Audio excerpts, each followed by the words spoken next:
8 days away from the midterm elections, and we are talking to candidates, we're talking to pollsters. How about talking to somebody who's out there rallying the troops and getting people motivated to vote all across the country, state to state to state? If you can't get Donald Trump who's doing that, how about someone who worked for the man? Mercedes Schlapp, American Conservative Union, CPAC. Mercedes, you and Matt are all over the country getting people motivated and ready and rallied for their candidates. Thanks for joining us today. Thank you for having me, Larry. I got to tell you, I think the Schlapp kids are saying, when are the midterm elections? They got to end quickly so we can have our parents back. I believe it. You just got back from Michigan. How's that governor's race looking? Tudor Dixon and Gretchen Whitmer. Look, let's remember, several months ago, Tudor was ahead by 7, 8, 9 points. That, we've seen the closing of that gap because Tudor Dixon, I got to tell you, her message is very authentic. It's very focused on the fact that Gretchen Whitmer shut down Michigan. It created havoc in that state. You saw small businesses, a lot of these restaurants go out of business. Obviously, we saw the fact that she did close down so many of these schools throughout the state, which infuriated the parents, and then lied about it on the debate stage. Boy, that debate moment, Mercy. I mean, you've had a candidate yourself probably that you've worked with who gets on the stage and just has one of those moments. But that was the worst possible moment for the worst possible candidate. Gretchen Whitmer saying, hey, what's the problem? The schools were only closed for 3 months, as if the parents of Michigan didn't know any better. Well, and they were closed in effect for even more than 3 months. In some cases, a lot of the schools didn't reopen for another year, and these students were online. And so what you've seen in the case of Michigan is that they have dropped to the 37th state in terms of their education achievements when it comes to math and reading. So Tudor, I got to say, she's attracting these independent voters. I literally had a reporter come up to me and quietly whisper in my ear that he was voting for Tudor Dixon. Yeah. So we've seen the rise of her numbers in the polls. Look, it's going to be a battle till the end. Obviously, Gretchen Whitmer has a lot of money in the bank, but what Tudor has is that Tudor has the momentum right now. So this is actually a very strong opportunity for her to really finish strong. Obviously, she's spending a lot of time in Oakland County. She's spending a lot of time in Macomb County, which is where we were with her on Friday. And then Tulsi Gabbard came in Saturday to campaign for her. Well, and Macomb County is really where the difference was in 2016 for Donald Trump. I know Michigan well, and that's critically important. That's great. By the way, one other thing about Michigan, they tried like the Dickens, the Democrats did, to make Roe v. Wade and abortion the game changer in that state. And here's a great storyline with that race. They're barely talking about it now on the campaign trail. Let's swing to Arizona. Boy, you talk about Kari Lake just setting that state on fire. Not even close at this point. In fact, really the story in Arizona, I got to think for you, Mercedes, out there is really the coattails and seeing if Blake Masters can win that Senate race. Well, let's remember that you've had Mitch McConnell not really wanting to invest money in Blake Masters' race, which I think is disgraceful. But then you've got the fact that Kari Lake is one of the most dynamic politicians of our lifetime. Seeing her in action when she's taking on the liberal media, not letting them basically push misinformation.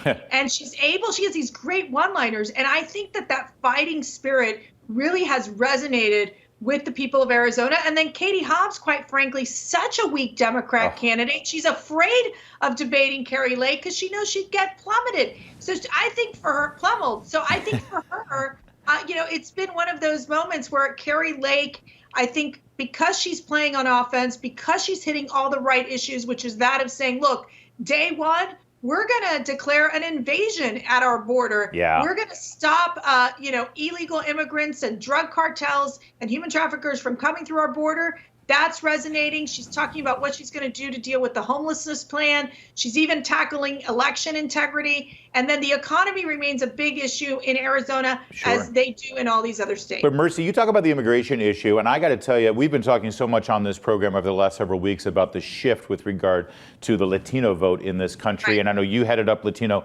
Hispanic outreach for the Trump campaign. This is so huge that the message that you want to secure our border and enforce legal legal immigration protocols, in enforcing our legal laws on the books right now with regard to immigration, rather than just having this free-for-all. We were told that was racist, it was xenophobic, you're anti-Latino. That message doesn't resonate anymore. This is huge for Kari Lake and, frankly, for any Republican who wants to enforce our policies. Well, yeah, I think what you're finding is that the Hispanics are looking, which many of them were part of the Democrat Party. A lot of them are independents. And now they're saying, wait a second, the Democrat Party doesn't represent my values. We are pro-family. We are pro-America. We don't like this idea of this wokeness agenda that the Democrats are pushing. Obviously, the economy, that's putting a lot of pressure on Hispanic families. And the other thing is, don't change the language. When the Democrats continue to bully and use words like Latinx, which none of us can actually relate to, that's offensive. And I think for the Democrats, they've really lost their way in securing the Hispanic vote in this election. I thought it was pronounced Latinx. Latinx. I don't. I mean, you could be right. I don't know. I'm not bilingual like you. I don't. I don't know. All I know is that all the messages that the Biden administration is pushing, on top of the what the Democrats are doing, it is backfiring. Right. They are no longer on offense; they're on defense, and they're praying to God that this would have become the Roe election, the abortion election. That's not panning out for them. All right, we only have a few minutes left. You've got some states that you're heading to. Let's start with Nevada, since it's just north of Arizona there. Latino vote is huge there, too. Adam Laxalt, a great candidate. You're heading out there, and I love it. Are you worried about the voter integrity in that state? Because unlike Texas and Georgia and some other states, they haven't really changed much from 2020 that I'm aware of. Right. Look, I think this is why you have to make sure that the Republican candidates are able to win by more than 4 or 5 percentage points here in order for there not to be these arguments happening with election fraud. But I do feel that, Matt was out there during the 2020 race, and he did see election fraud in Carson City. That seemed to have been a big problem. But I do feel that Laxalt is in such a strong position. He's going to pull off this race, and it is because of the fact that you're seeing Latino voters, not Latinx voters, but Latino voters, and a lot of these independents swing his way. Yep. And so I do feel that, hopefully, I'm more worried about actually like Philadelphia or even Detroit at this point in terms of what could happen with the election. Well, I know you're headed to Pennsylvania as well. I think everyone who is a national figure in politics is going to set foot in Pennsylvania this year. It's such a huge Senate race.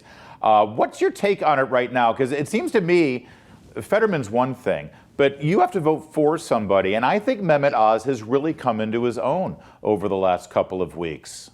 Well, I've had a chance to spend time with Dr. Oz. He is an impressive candidate. I think what really works with him is he's one of the hardest working, I would say now, politicians.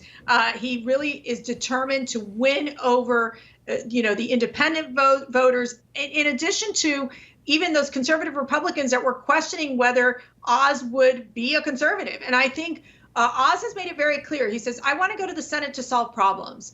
I want to go to the Senate to make sure that we find solutions to these issues on crime, on the economy, on making sure that Pennsylvania is energy independent, and we have a strong border. His message is very crisp and clear. It is working. Compare that to Fetterman. I know he's got those health issues that he's dealing with. But on top of that, when you look at the policies of Fetterman, I mean, your average voter can't connect with him. He's soft on crime. He's all about fracking, but then he doesn't even know when he's answering the question. And I think that's why you're seeing Oz's numbers really shift at this moment where he can win that race. I think we get a flip in Georgia. I think that race is pretty much done now. I think we hold Ohio with J.D. Ryan. I think that's done. We hold Wisconsin. They thought they were going to flip Wisconsin. If we can hold Pennsylvania, basically we've got our majority right there. But now, you gain a seat in Nevada, you gain a seat in Arizona, and I even hear New Hampshire is back. Are you guys heading up to New Hampshire too? We are heading out to New Hampshire, and I think my husband very well, Larry. You spent so much time with him. Matt feels very bullish. He's a realist. I'm going to say he's not necessarily an optimist. He's a realist, and he has been studying these numbers. He's been talking to people on the ground, and what he's seeing is that there's so many of these seats, even in Minnesota, the governor's race in Minnesota. You're talking about the governor's race in Oregon. talk about New York, Lee Zeldin. I mean, Ron DeSantis shows up there, and there's thousands of people that come out to support Lee Zeldin. That race is getting so tight, too. Thanks, Mercedes Schlapp. Get back on the campaign trail. Get out of here. Enough time with you. Boss. More to come. Out on Cutter tonight.